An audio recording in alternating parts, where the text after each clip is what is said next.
1800년 6월 28일 조선의 모든 시계가 멈췄습니다. 개혁의 군주이자 백성들의 아버지였던 정조대왕이 49이라는 한창 때의 나이에 너무나도 갑작스럽게 세상을 떠난 것입니다. 그의 죽음은 단순한 한 국왕의 서거를 넘어 조선이 근대로 나아갈 수 있었던 마지막 기회가 사라진 비극이었습니다. 반갑습니다. 역사의 숨은 지혜를 찾아드리는 역사의 인물, 여긴입니다. 정조대왕 대기획의 마지막 여정인 오늘 오후에서는 여전히 수많은 미스터리로 남겨진 정조의 죽음과 그날의 진실, 그리고 그가 남긴 마지막 유산에 대해 이야기해보려 합니다. 정조의 죽음은 당시 조선 사회에 엄청난 충격이었습니다.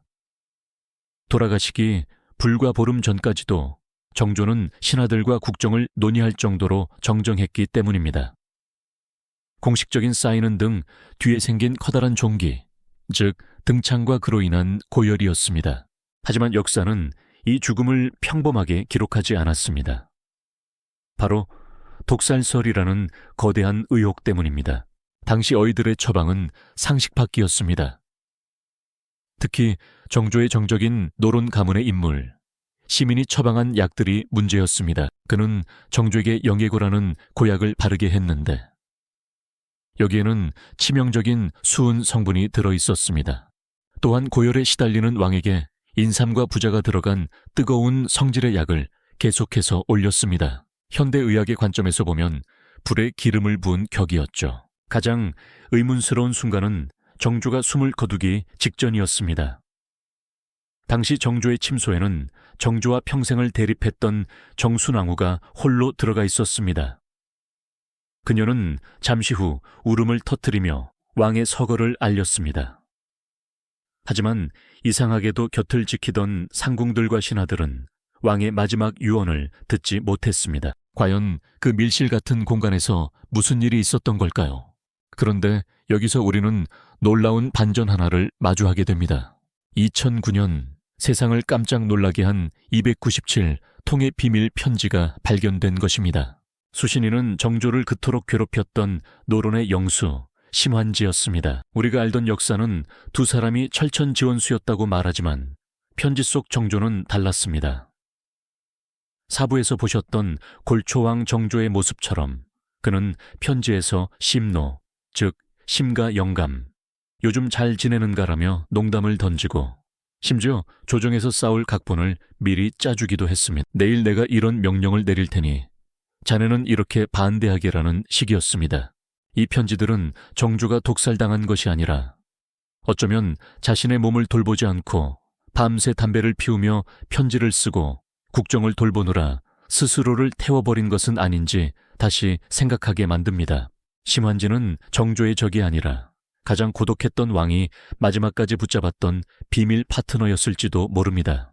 하지만 왕의 서거와 함께 그가 쌓아올린 개혁의 탑은 허무하게 무너지기 시작했습니다. 정조는 죽기 직전까지 아들 순조의 앞날을 걱정했지만 현실은 냉혹했습니다.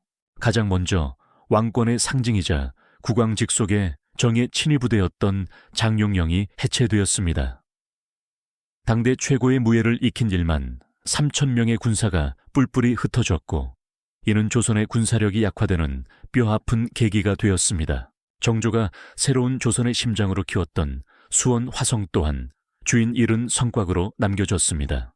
아버지 사도세자에 대한 효심과 개혁의 꿈이 서린 그 신도시는 정조 사후 정치적 기능을 상실한 채 지방의 성곽으로 전락하고 맙니다. 이후 조선은 왕의 권위가 바닥에 떨어지고 소수의 외척 가문이 권력을 독점하는 세도 정치에 암흑기로 접어들게 됩니다. 정조가 남긴 마지막 말 또한 미스터리입니다. 기록에 따르면 그는 수중화라는 세 글자를 남기고 눈을 감았다고 합니다. 물수, 가운데 중, 꽃, 화. 물속의 꽃이라는 이 기묘한 단어는 무엇을 의미했을까요? 어떤 이들은 정조가 그토록 사랑했던 수원 화성을 뜻한다고 말합니다.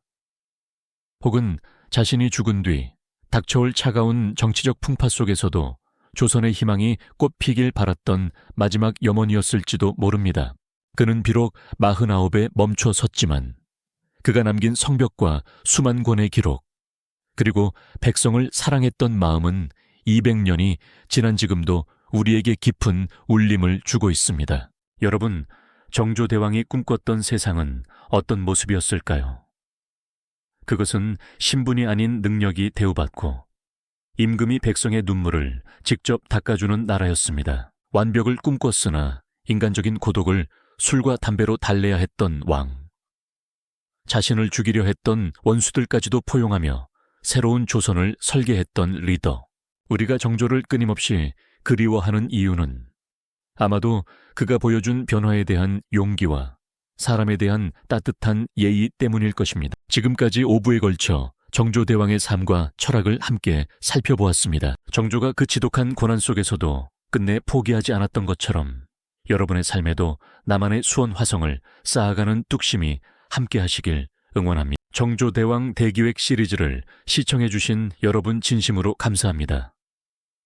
지금까지 역사의 인물 여긴이었습니다. 영상이 좋으셨다면 구독과 좋아요로 함께 해주세요.